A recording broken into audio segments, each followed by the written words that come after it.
My name is Allison Merritt. I'm the Director of Production at Opera Memphis.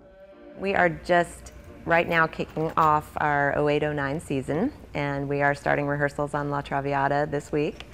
And we have a really exciting production in January, Scott Joplin's Treemonisha, and then we're closing the season with Gounod's Faust. So we're in full main stage season mode right now. We have a big black tie event coming up later this week. It's crunch time. I love the fall. Wow, you're really good. You can work a napkin. I never knew. You learn something new every day?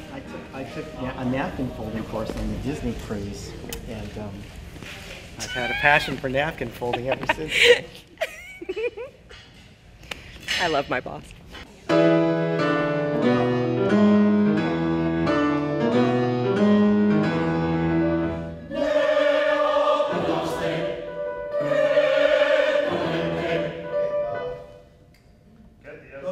I'm going to change that. Our next production is Giuseppe Verdi's La Traviata.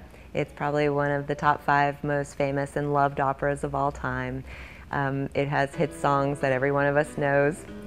It's starring Callan Asperian, who's a huge Memphis favorite. We're thrilled to have her back as Violetta. We are going to open on October 25th at the Orpheum Theater, and we have a second performance October 28th. It's going to be fantastic. The scenery is gorgeous. It's coming from Edmonton, Alberta. And the costumes, some of them were designed right here in town by Don's Coutier, I hope I said that right, for Callan. And I really hope folks will come. Our chorus is locally based. Tickets start at $15. Can't beat that. It needs to have some more warmth to it, even though it's short. Quanto peni fa cor. So it's two phrases. Quanto peni fa cor. Okay, so Quanto peni fa cor. much better. La Traviata is the story of a former courtesan named Violetta who meets a young man who's of an affluent background. They fall in love at a party at her house. They profess their love to each other. And in the next scene, his father comes to visit her. Because of her reputation, the reputation of the family is going downhill, and now Alfredo, that's the love interest, Alfredo's younger sister's fiance doesn't want to marry her anymore. So he begs Violetta to tell Alfredo she can have nothing to do with him. Don't tell him why, just cut it off. So she decides to do the right thing and does exactly that. They're both still madly in love with each other. They do end up back together, but I just won't give up the end. I'm not going to tell you. You have to come. It's a great story. It's a tearjerker. It has some of the most incredible music Verdi ever wrote. It's one of his middle period operas with Rigoletto and Il Trovatore. It's loved worldwide, and I hope everybody comes and checks it out.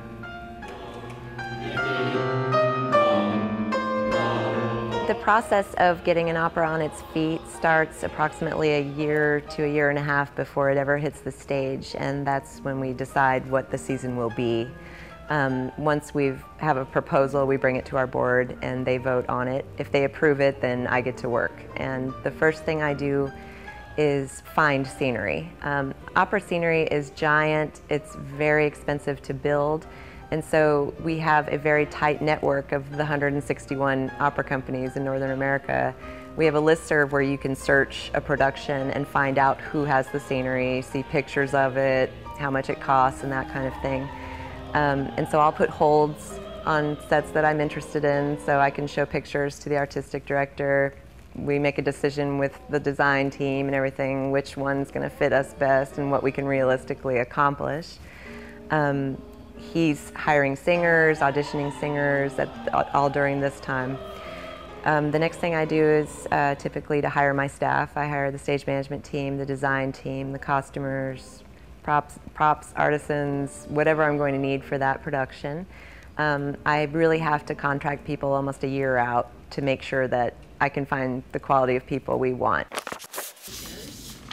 we probably can grab it. What we have to realize in the rehearsal space is a bird's eye view down in scale of it. So this is what you're looking at in terms of a ground plan is what it's called. This is what we tape on the floor in scale. So it gives the singers exactly the idea of where their staircases that they have to work will be, that there's a step down between each of these sections. It gives us an idea of where the furniture will live. Anything that they know they're going to have to manipulate once they get there, because they only have 4 days of rehearsal on stage. Lee Mark will measure this in scale, give us points and tell Rachel and I where to put tape down. It's like connect the dots. Once there's some spikes down, we connect it all and it all falls into place. It's a lot of work. The room's going to be a little tricky because the sets literally do lay over each other. And we'll use a different color tape for each scene so they know Act 1, I'm in green tape. Act 2, as much as we can do in rehearsal to make it real, we do. That's our job. This is Alyssa Duquette, who is our assistant costumer on our main stage season. She's also our wardrobe supervisor and in terms of our giant inventory that we have at our warehouse on Broad Avenue. And so this girl knows what we have better than anything. What we do is pull costumes that are as close to the measurements of the singers as possible. Then we do fittings on every single member of the cast and do alterations so that they fit very well. It's a very big job. They work some of the longest hours of any of our staff. We're very lucky to have them. Thank you. We work backstage, we dress people, we do laundry, of course. And then once the show is over, we pack everything back up, have it laundered, have it dry cleaned, and send it back into storage. Everything in the warehouse is categorized by period, size, style, things like that.